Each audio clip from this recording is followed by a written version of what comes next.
నమస్తే, welcome to జనబేరి news. ముందుగా headlines.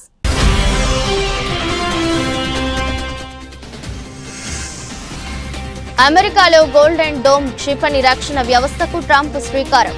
3 ఏళ్లలో కార్యాచరణ లక్ష్యంగా ప్రణాళికలు.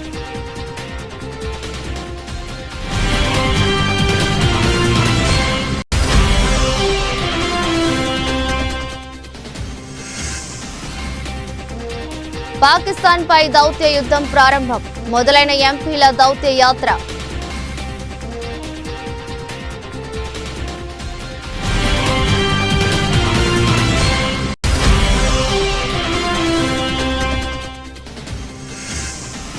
హిందువులే లక్ష్యంగా దాడులు. ముర్షిదాబాద్ హింసపై కలకత్తా హైకోర్టు కమిటీ సంచలన నివేదిక.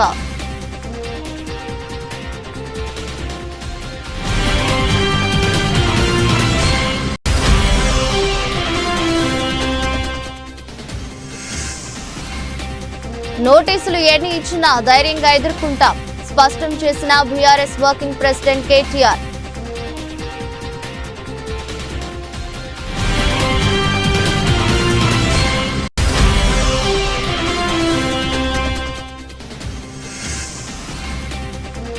పదకొండవ యోగా ఇంటర్నేషనల్ డేను ఆంధ్రప్రదేశ్లో ఘనంగా నిర్వహిస్తారు వెల్లడించిన సీఎం చంద్రబాబు.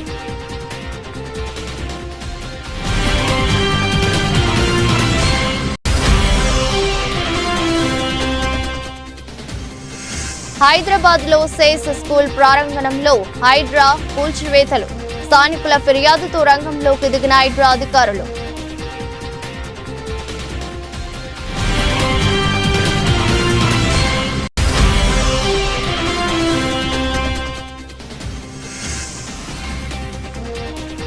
రాష్ట్రంలో రాక్షస పాలన.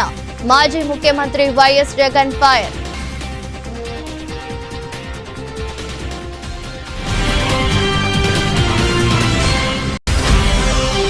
వర్ధనపేట మండలంలో ఘనంగా రాజీవ్ గాంధీ 34వ వర్ధంతి వేడుకలు.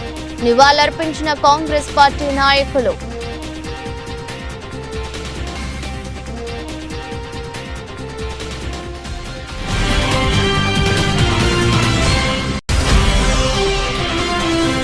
తిరుమల కలియుగ ప్రత్యక్ష దైవం శ్రీ వెంకటేశ్వర స్వామి సేవలో పలువురు ప్రముఖులు. స్వామివారి ఆశీస్సులు అందుకున్న మాజీ మంత్రి ఆర్కే రోజా, సంగీత దర్శకుడు తమన్, హీరోలు ఆది, అశ్విన్.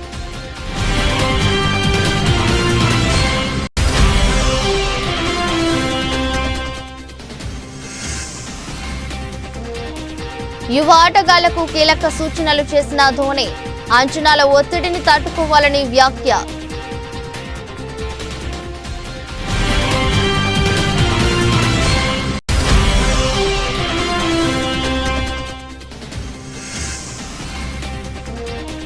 అల్లు అర్జున్ సుకుమార్ ఫ్యాన్స్ కు ఆదిరిపోయే news. Arya 3 title register.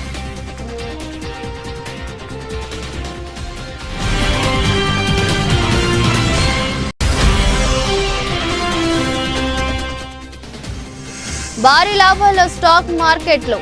Sensex దాదాపు 800 పాయింట్లు వృద్ధి చెందగా 239 పాయింట్లు పెరిగిన నిఫ్టీ.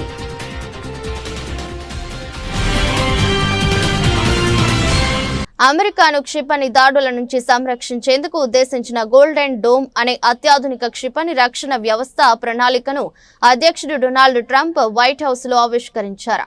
సుమారు 3 ఏళ్లలో ఈ వ్యవస్థను కార్యాచరణలోకి తీసుకురావాలని లక్ష్యంగా పెట్టుకున్నట్లు తెలిపారు. ఎన్నికల ప్రచార సమయంలో అమెరికా ప్రజలకు అత్యాధునిక క్షిపణి రక్షణ కవచాన్ని నిర్మిస్తానని హామీ ఇచ్చాను. ఈ రోజు ఆ అత్యాధునిక వ్యవస్థ నిర్మాణాన్ని అధికారికంగా ఎంపిక చేసినట్లు ప్రకటించడం సంతోషంగా ఉందని ట్రంప్ పేర్కొన్నారు. ఈ ప్రతిష్టాత్మక పథకానికి ప్రాథమికంగా $25 బిలియన్ నిధులను కేటాయించినట్లు ట్రంప్ వెల్లడించారు. అయితే దీని మొత్తం వ్యయం దాదాపు $175 బిలియన్ వరకు ఉండవచ్చని ఆయన అంచనా వేశారు. గోల్డెన్ డోమ్ పూర్తిగా నిర్మితమైన తర్వాత ప్రపంచంలోని ఏ మూల నుంచి ప్రయోగించిన క్షిపణులనైనా చివరికి అంతరిక్షం నుంచి ప్రయోగించినా సరే అడ్డుకోగలదు. మన దేశ విజయం మనుగడకు ఇది చాలా ముఖ్యమని ట్రంప్ వివరించారు. ఈ ప్రయత్నానికి US space force general Michael Guetlein నాయకత్వం వహిస్తారని, కెనడా కూడా ఇందులో భాగస్వామి కావడానికి ఆసక్తి చూపించిందని ఆయన తెలిపారు. In the campaign, I promised the American people that I would build a cutting-edge missile defense shield to protect our homeland from the threat of foreign missile attack.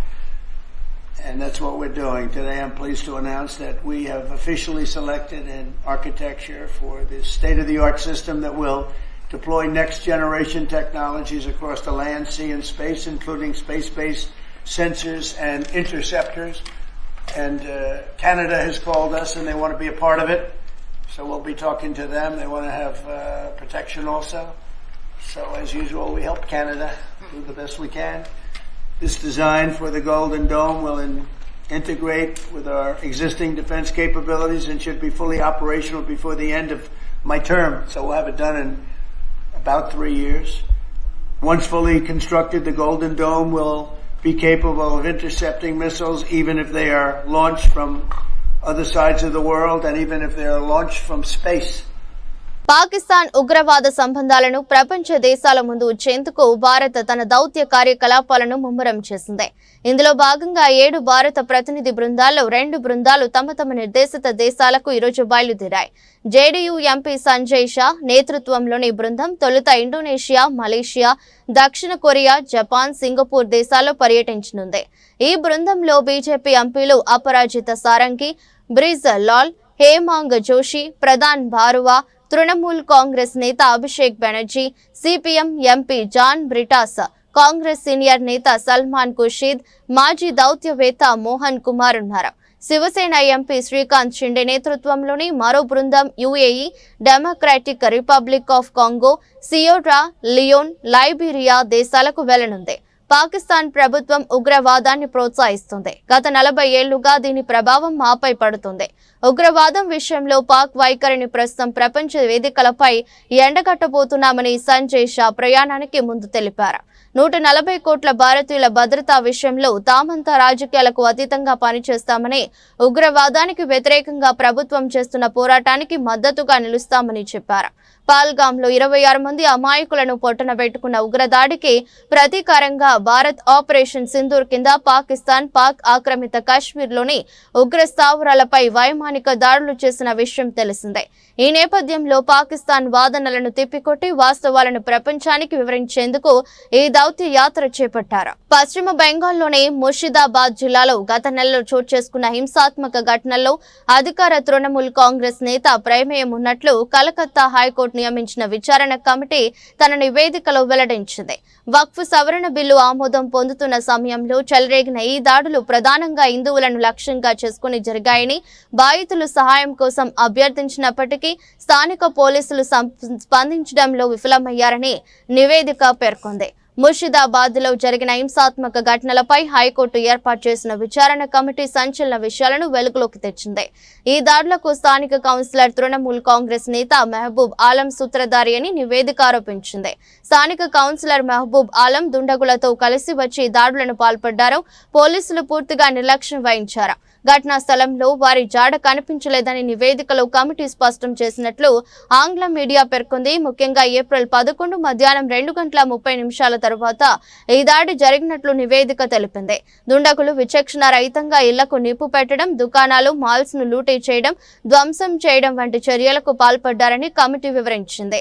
ఈ దాడుల కారణంగా బెడ్ పూనా గ్రామంలోనే 113 ఇళ్లు తీవ్రంగా దెబ్బతిన్నాయని నివేదికలో పేర్కొన్నారు. హిందువులే లక్ష్యంగా ఈ విధ్వంసం జరిగిందని, బాధితులు ప్రాణభయంతో పరుగులు తీసినా పోలీసుల నుంచి సకాలంలో సాయం అందలేదని కమిటీ తన నివేదికలో ఆవేదన వ్యక్తం చేసింది. గత 17 నెలలుగా పాలన చేతకాక ఇచ్చిన అడ్డగోలు హామీలు నెరవేర్చే దమ్ములేక తీసుకుంటున్న కమిషన్ల నుంచి ప్రజల దృష్టి మరల్చేందుకు ప్రభుత్వం ప్రయత్నిస్తుందని మాజీ మంత్రి బీఆర్ఎస్ వర్కింగ్ ప్రెసిడెంట్ కేటీఆర్ అన్నారు.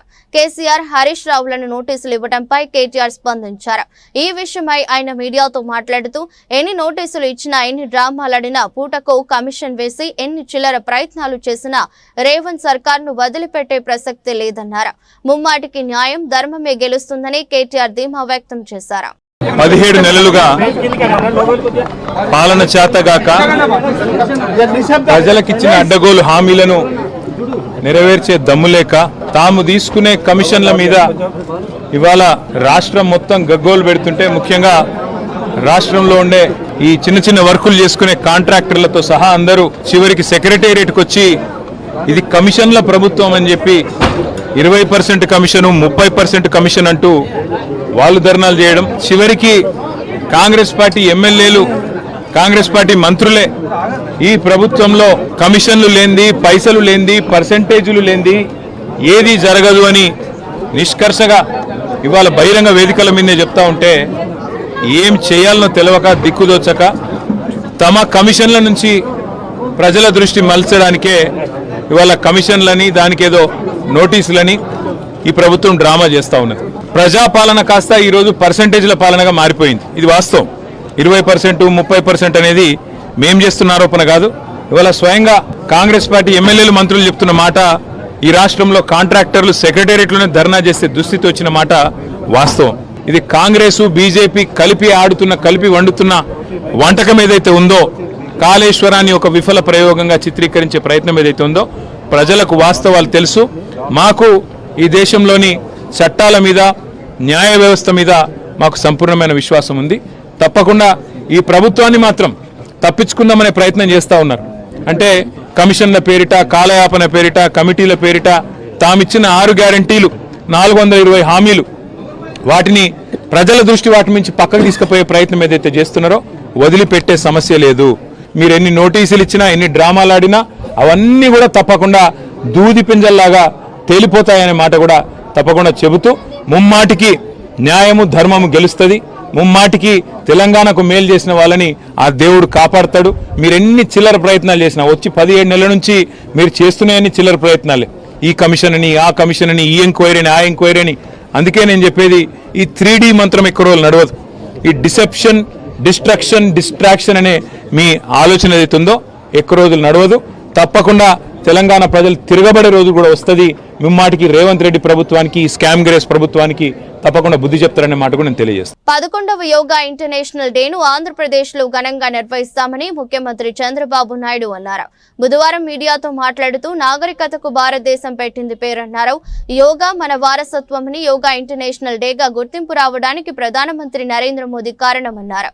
యోగా మెరుగైన జీవనానికి దోహదపడుతుందని తెలిపారు. నేడు ప్రపంచంలో అన్ని దేశాల్లో జరుపుకునే కార్యక్రమం యోగా అని అన్నారు. యోగా అనేది కొద్ది మందికో లేక కొన్ని ప్రాంతాలకు సంబంధించింది కాదన్నారు. అందరి జీవితాల్లో యోగా అనే ఒక భాగం కావాలని సూచించారు. ప్రపంచానికి భారత్ అందిస్తున్న గొప్ప వరం యోగా అని చెప్పుకొచ్చారు. ఫోటోలు, ఈవెంట్ కోసం ఒక రోజు చేసే కార్యక్రమం కాదన్నారు. ప్రతి ఒక్కరిలో ప్రగాఢమైన మార్పు తీసుకొచ్చే కార్యక్రమం యోగా అని తెలిపారు. యోగా దినోత్సవాన్ని ప్రధాని మోదీ ఒక దీక్ష, పట్టుదలతో చేస్తున్నారని, నేటి నుంచి నెల రోజుల పాటు యోగాంధ్ర 2025 పేరుతో ప్రచార కార్యక్రమం నిర్వహించనున్నట్లు తెలిపారు. రాష్ట్ర వ్యాప్తంగా 2 కోట్ల మంది పాల్గొనేలా కార్యాచరణ రూపొందించినట్లు చెప్పారు. 5 లక్షల మందితో వచ్చే నెల 21వ తేదీన యోగా డే నిర్వహిస్తామని, ఉదయం 7 గంటల నుంచి 8 గంటల విశాఖపట్నం రామకృష్ణ బీచ్ లో యోగా డే నిర్వహించనున్నట్లు వెల్లడించారు. 10 లక్షల మందికి యోగా సర్టిఫికేట్ ఇస్తామన్నారు. ఈ రోజు మనం చూస్తే ఇంటర్నేషనల్ డే ఆఫ్ యోగా 2014 డిసెంబర్లో యునైటెడ్ నేషన్ జనరల్ అసెంబ్లీ ఆమోదించి ప్రపంచం అంతా జరపాలని నిర్ణయం తీసుకునే పరిస్థితి తీసుకొచ్చారు. దాని ప్రాముఖ్యత చెప్పడం, అదే మాదిరిగా ఆ ప్రాముఖ్యత వాళ్ళు గుర్తించే విధంగా చేయడం, దానిపైన ఇదొక ఇంటర్నేషనల్ ఈవెంట్ కింద ఒక రోజు ప్రత్యేకంగా కేటాయించి ఈ రోజు ఈ కార్యక్రమాన్ని చేసే పరిస్థితికి వచ్చారు. ప్రతి సంవత్సరం ఈ యోగా 7 నుంచి 8 గంటలు ఫిక్స్డ్ టైంలో ప్రపంచంలో అన్ని దేశాల్లో, భారతదేశంలో అన్ని ప్రాంతాల్లో జరుపుకునే కార్యక్రమం. ఈ కార్యక్రమం ఈ సంవత్సరం theme of this year yoga for 1 earth 1 health. ఇది చాలా మనందరికి కూడా, ప్రతి ఒక్క వ్యక్తికి సంబంధించిన విషయం. ఇది కూడా మనం చూస్తే ఏ కొద్ది మందికో, కొన్ని ప్రాంతాలకో, కొన్ని మతాలకో కాదు, హోలిస్టిక్ వెల్ బీయింగ్. ఒక మనిషి యొక్క జీవితంలో ఒక విధంగా చెప్పాలంటే ఒక మెరుగైన జీవన ప్రమాణాలకు నాంది, బెటర్ లివింగ్ కి పునాది యోగా అని చెప్పి కూడా నేను మీకు తెలియజేస్తున్నా. అందరి జీవితాల్లో యోగా అనేది ఒక పార్ట్ ఆఫ్ అవర్ లైఫ్ కావాలి. ఈరోజు అందరూ టెన్షన్ లో, స్ట్రెస్ తో ఈ యొక్క కాంపిటేటివ్ వరల్డ్ లో పరిగెత్తున్నాం. టెక్నాలజీ వల్ల ఇంకా ఈ టెన్షన్ పెరుగుతా ఉంది, స్ట్రెస్ పెరుగుతా ఉంది, లైఫ్ మెకానికల్ గా అయిపోతా ఉంది, రిలాక్సేషన్ లేని పరిస్థితులు వస్తున్నాయి. అన్ని ఉన్నా కూడా ఎక్కడో లోటు, ఆ లోటే ఈ స్ట్రెస్. అందుకనే ఈరోజు వీటికన్నిటికీ పరిష్కార మార్గం హీలింగ్ ఫ్యాక్టర్ యోగా. దీన్ని ఒక పెద్ద ఎత్తున చేయాలనే ఉద్దేశంతో ఒక రోజేదో సింబాలిక్ గా చేయడం, లేకుంటే ఫోటోల కోసం చేయడం, ఈవెంట్ కోసం చేయడం కాదు. ఇది ప్రతి ఒక్కరిలో ప్రగాఢమైనటువంటి మార్పు తీసుకొచ్చే విధంగా, వాళ్ళ జీవన శైలిలో భాగంగా ఉండేట్టుగా, అంటే it is a part of their life. దీన్ని మనం ముందుకు తీసుకుపోవాల్సిన అవసరం ఉంది. హైదరాబాద్ లోని మేడిపల్లి ఆర్ఏఆర్ కాలనీలోని సేజ్ పాఠశాల ప్రాంగణంలో నిర్మించిన అక్రమ కట్టడాలను హైడ్రా అధికారులు బుధవారం కూల్చివేశారు. హైదరాబాద్ వరంగల్ జాతీయ రహదారి అనుసంధాన మార్గంలో ఈ అక్రమ నిర్మాణాలు ఉన్నాయని స్థానికుల నుంచి ఫిర్యాదులు అందడంతో అధికారులు ఈ చర్యలు చేపట్టారు. పాఠశాల యాజమాన్యం కీలకమైన లింక్ రోడ్లోనే కొంత భాగాన్ని ఆక్రమించి నిర్మాణాలు చేపట్టిందని స్థానికులు కొన్నాళ్లుగా ఆరోపిస్తున్నారు. ఈ ఆక్రమణల వల్ల తీవ్రమైన ట్రాఫిక్ సమస్యలు తలెత్తుతున్నాయని, ప్రజల రాకపోకలకు తీవ్ర అంతరాయం కలుగుతుందని తమ ఫిర్యాదులో పేర్కొన్నారు. వాహనదారులు, పాదచారులు ఇబ్బందులు పడుతున్నారని తెలిపారు. ఈ కబ్జాపై కాలనీ వాసులు 15 ఏళ్లుగా పోరాడుతున్నారని తెలిసిందే. అందిన ఫిర్యాదులపై స్పందించిన హైడ్రా అధికారులు క్షేత్రస్థాయిలో తనిఖీలు చేశారు. పాఠశాల యాజమాన్యం రోడ్డును ఆక్రమించి నిర్మాణాలు చేపట్టినట్లు ఈ తనిఖీల్లో నిర్ధారణ అయింది. దీంతో బుధవారం ఉదయం పోలీస్ బందోబస్తు నడుమ ప్రత్యేక బృందాలు పాఠశాల వద్దకు చేరుకుని రోడ్డుపైకి చొచ్చుకుని వచ్చిన అక్రమ నిర్మాణాలను కూల్చివేశాయి. ఈ కూల్చివేతల సందర్భంగా ఎలాంటి అవాంఛనీయ ఘటనలు జరగకుండా పోలీసులు జాగ్రత్తలు తీసుకున్నారు. రాష్ట్రంలో రాక్షస పాలన సాగుతుందని, మనం రాక్షస యుగంలో ఉన్నామని, చంద్రబాబు పాలనలో రాజకీయాల నైతికంగా పతనమయ్యాయని మాజీ ముఖ్యమంత్రి వైఎస్ఆర్సీపీ అధ్యక్షుడు వైఎస్ జగన్మోహన్ రెడ్డి స్పష్టం చేశారు. చంద్రబాబు పరిపాలనలో కేసులు ఎదుర్కోవాలని, అలాగే జైళ్లకు వెళ్లగలగాలని, అలాంటి వారే ఇప్పుడు రాజకీయాలు చేయగలరని, రాజకీయాల్లో మనుగడ కొనసాగించగలరని ఆయన తెలిపారు. స్థానిక సంస్థల ప్రజా ప్రతినిధులతో వైఎస్ జగన్ భేటీ అయ్యారు. డాక్టర్ బిఆర్ అంబేద్కర్ కోనసీమ జిల్లా రామచంద్రాపురం మున్సిపాలిటీ, పార్వతీపురం మన్యం జిల్లా, పార్వతీపురం మున్సిపాలిటీ, సత్యసాయి జిల్లా రామగిరి మండలం, గ్రేటర్ విశాఖ మున్సిపల్ కార్పొరేషన్ ప్రజా ప్రతినిధులతో సమావేశమైన వైఎస్ జగన్ తాజా రాజకీయ పరిణామాలపై చర్చించారు. మన హయాంలో ఈ తరహా రాజకీయాలు చేయలేదు. స్థానిక సంస్థల ఎన్నికల్లో మనం స్వీప్ చేశాం. తాడిపత్రి మున్సిపల్ ఎన్నికల్లో టీడీపీకి 18, మనకు 16. టీడీపీ వాళ్ళని లాక్కుందామని ఎమ్మెల్యే అడిగాడు. కానీ మన పార్టీ ఎమ్మెల్యేను మనం హౌస్ అరెస్ట్ చేయించాం. ప్రజాస్వామ్యంగా అక్కడ ఎన్నిక జరిగేలా చూసాం. కాబట్టి అక్కడ టీడీపీ గెలిచింది. రాష్ట్రంలో కులం, మతం, రాజకీయాలు చూడకుండా చివరకు టీడీపీ వాళ్ళ సమస్యలను తీర్చాం. జగనన్నకు చెబుదాం నంబర్కు ఫోన్ చేస్తే చాలు, వెంటనే స్పందించి పరిష్కారం చూపాం. స్పందన కార్యక్రమం ద్వారా కూడా వివక్ష లేకుండా పరిష్కారాలు చూపాం. అత్యధికంగా టీడీపీ వాళ్లకు చెందిన సమస్యలకు పరిష్కారాలు చూపి మంచి పరిపాలన అందించాం. ఇవాళ చంద్రబాబు ప్రజాస్వామ్యాన్ని పట్టపగలే కూని చేస్తున్నారని వైఎస్ జగన్ ఆగ్రహం వ్యక్తం చేశారు. మ్యానుఫ్యాక్చర్డ్ విట్నెస్లు అంటే ఒక నేరంతో ఒక మనిషికి సంబంధం ఉండదు, కానీ ఏకంగా వీళ్ళకి సంబంధించిన ఒక వ్యక్తిని క్రియేట్ చేస్తున్నారు. ఆయన చేత ఆయనను అప్రూవర్ అంటున్నారు. ఆయన చేత ఇష్టం వచ్చిన మాటలు మాట్లాడిస్తున్నారు. ఒక ఎవిడెన్స్, మ్యానుఫ్యాక్చర్డ్ ఎవిడెన్స్ క్రియేట్ చేయిస్తున్నారు. ఆ మనిషితో ఈ మనిషి పేరు చెప్పిస్తున్నారు. ఈ మనిషిని ఇలా అరెస్ట్ చేస్తూ ఉన్నారు. ఇంతవరకు ఎప్పుడు హిస్టరీలో ఇటువంటి కార్యక్రమాలు ఎప్పుడు జరగల. ఒక తప్పుడు సాంప్రదాయానికి పెద్ద మనిషి చంద్రబాబు నాయుడు గారు ఈరోజు బీజం వేస్తూ ఉన్నాడు. ప్రతి నియోజకవర్గంలో కూడా పాత కేసులు ఏమేమి ఉన్నాయని చెప్పి తవ్వుతున్నారు. ఆయన పాత కేసులలో ఇప్పుడు మన ఎమ్మెల్యే క్యాండిడేట్లను ఎలా ఇరికించాలి అని చెప్పి, ఆ కేసుల్లో ఎలా ఇరికించాలి అని చెప్పి ఇప్పుడు చూస్తూ ఉన్నారు. ఏ తప్పు జరగకపోయినా కూడా యాక్టివ్గా ఎవడైనా కార్పొరేటర్ ఉన్నా, ఎవడైనా ఎంపీటీసీ ఉన్నా, ఎవడైనా జెడ్పీటీసీ ఉన్నా, లేకపోతే ఎవరైనా లీడర్ ఉన్నా సరే విజిలెన్స్లో ఎలా ఇరికించాలా, తప్పుడు కేసు ఎలా పెట్టించాలా అనే సంస్కృతితోనే ఈరోజు పాలన సాగుతూ ఉంది. నేను ఒకటి చెప్తా ఉన్నా. ఈరోజు కష్టంలో ఉన్న వైఎస్ఆర్సీపీ అన్నదమ్ములను నేను ఈరోజు చూస్తూ ఉన్నా. నేను మీ అందరికీ ఒకటే చెప్తా ఉన్నా. మీ అన్నగా, మీ తమ్ముడిగా, మీ బిడ్డగా ఒకటి చెప్తా ఉన్నా.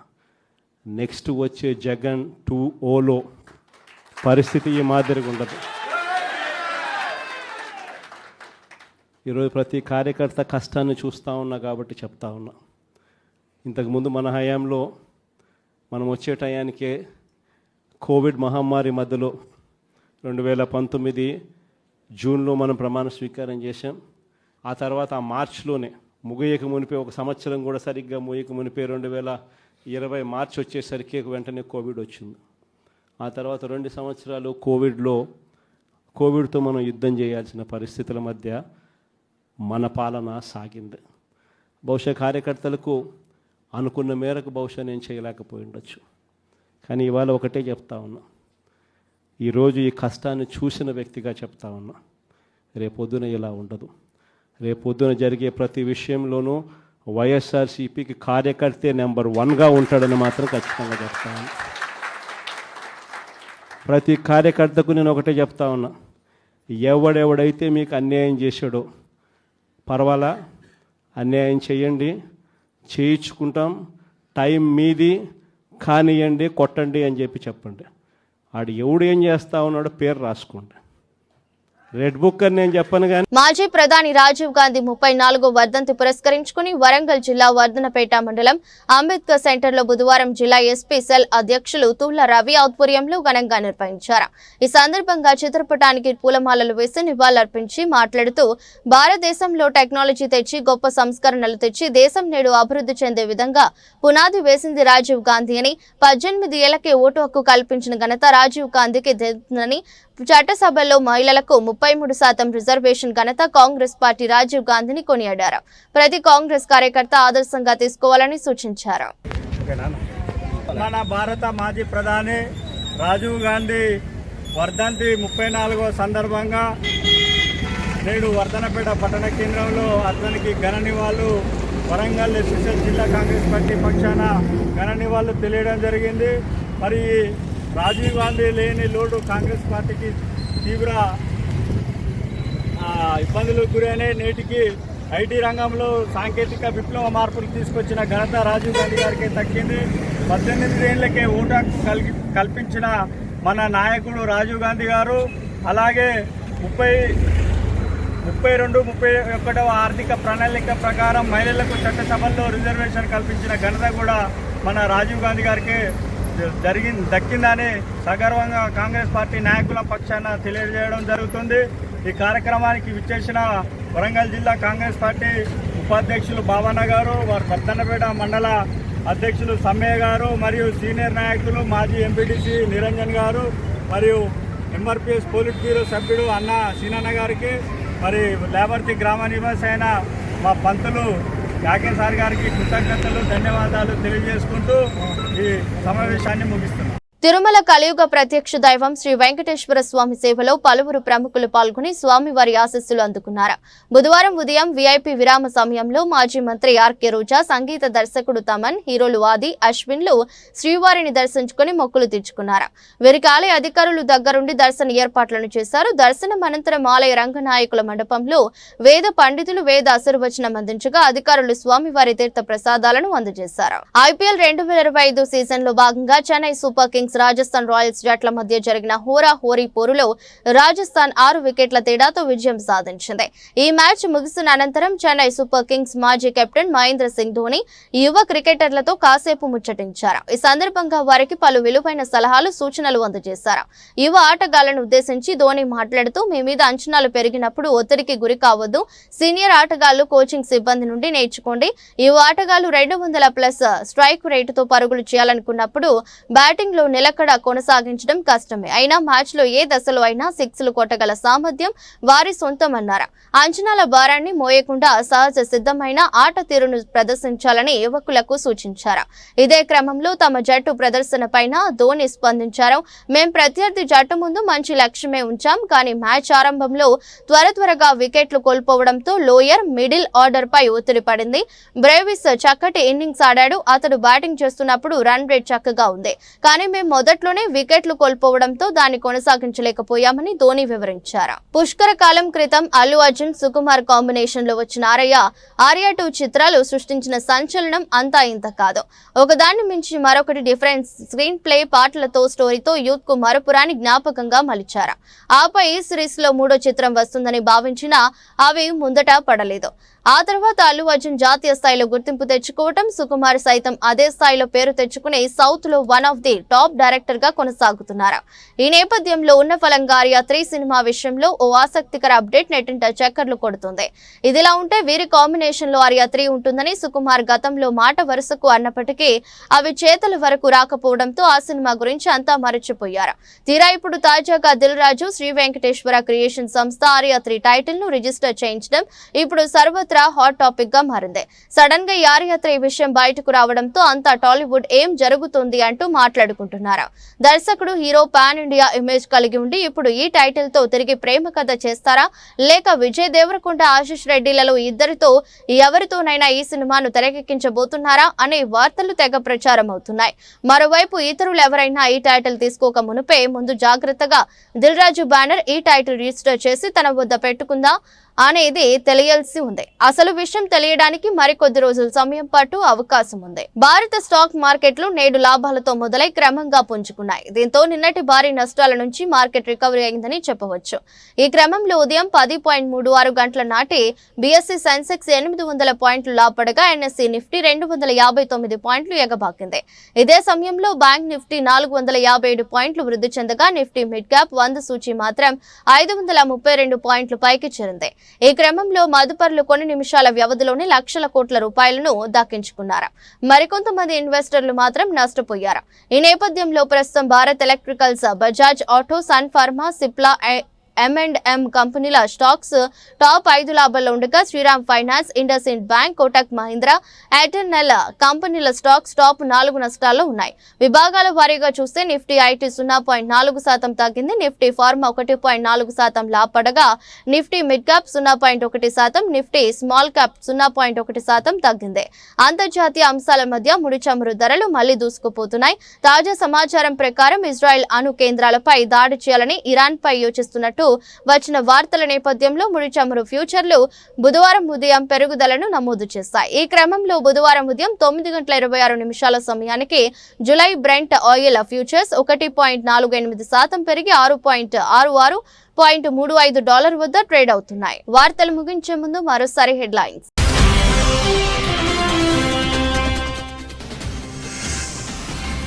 అమెరికాలో గోల్డెన్ డోమ్ క్షిపణి రక్షణ వ్యవస్థకు ట్రంప్ శ్రీకారం. 3 ఏళ్లలో కార్యాచరణ లక్ష్యంగా ప్రణాళికలు.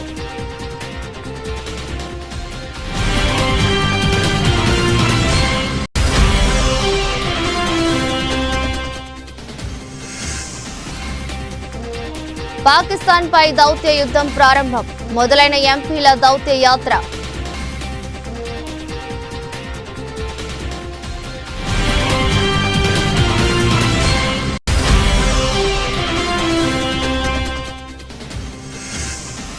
హిందువులే లక్ష్యంగా దాడులు. ముర్షిదాబాద్ హింసపై కలకత్తా హైకోర్టు కమిటీ సంచలన నివేదిక.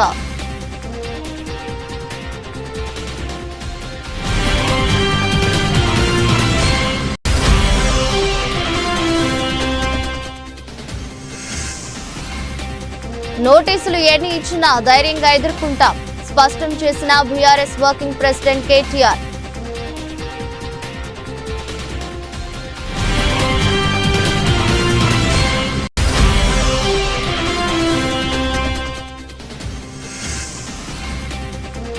పదకొండవ యోగా ఇంటర్నేషనల్ డేను ఆంధ్రప్రదేశ్లో ఘనంగా నిర్వహిస్తారు వెల్లడించిన సీఎం చంద్రబాబు.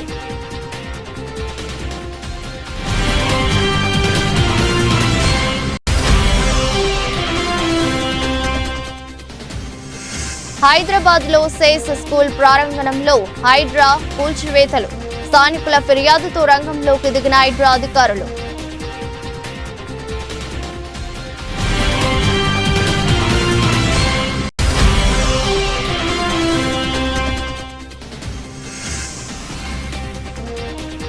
రాష్ట్రంలో రాక్షస పాలన. మాజీ ముఖ్యమంత్రి వైఎస్ జగన్ ఫైర్.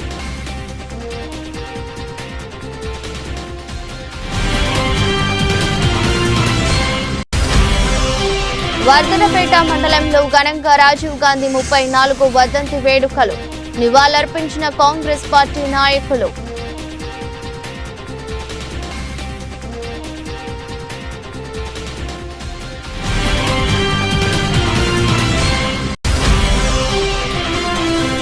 తిరుమల కలియుగ ప్రత్యక్ష దైవం శ్రీ వెంకటేశ్వర స్వామి సేవలో పలువురు ప్రముఖులు. స్వామివారి ఆశీస్సులు అందుకున్న మాజీ మంత్రి ఆర్కే రోజా, సంగీత దర్శకుడు తమన్, హీరోలు ఆది, అశ్విన్.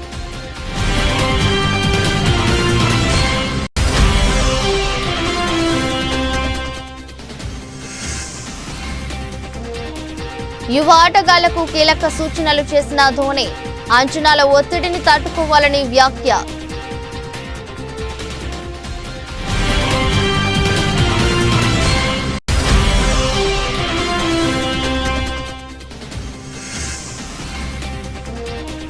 అల్లు అర్జున్, సుకుమార్ ఫ్యాన్స్ కు ఆదిరిపోయే న్యూస్. Arya 3 title register.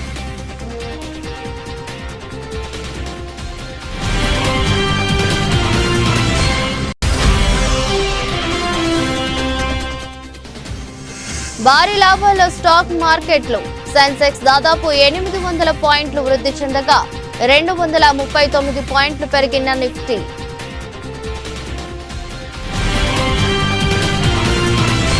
ఈ దృష్టి బులెటిన్ మరో బులెటిన్లో మళ్ళీ కలుద్దాం. అంతవరకు సెలవు, నమస్కారం.